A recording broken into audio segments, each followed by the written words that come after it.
Hello, everyone. My name is Emmeline Patika. I'm an associate specializing in art and cultural property law and also commercial disputes resolution.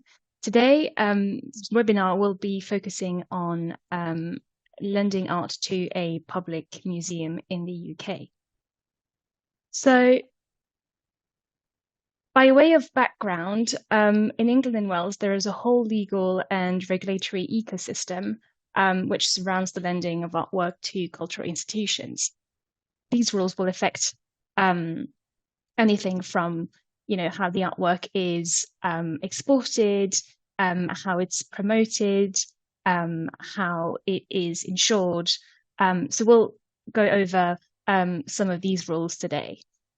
In the first part, I will touch upon how copyright law affects the publicity and marketing of an exhibition. So for artworks which are subject to copyright protection in the UK, copyright may affect the marketing and publicity of an exhibition. And non-compliance with these rules may expose the collector, presumably your client, to a claim for copyright infringement.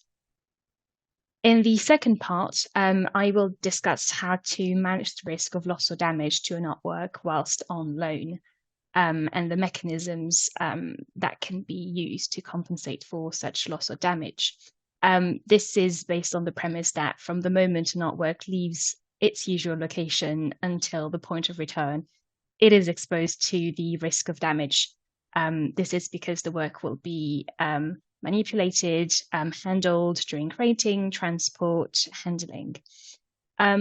Over the past few months, there's been a different type of risk which has made the red headlines, and this is vandalism by some environmental activists. And these events have led many lenders and the professionals advising them to rethink the way they frame their contracts. So I'll be touching upon this briefly as well. Fortunately, there are mechanisms in the UK designed to cover loss or damage to qualify artworks on loan. So I'll be discussing those briefly as well. In the third part, I'll be covering import rules. I'll be focusing primarily on import rules relevant to exhibitions.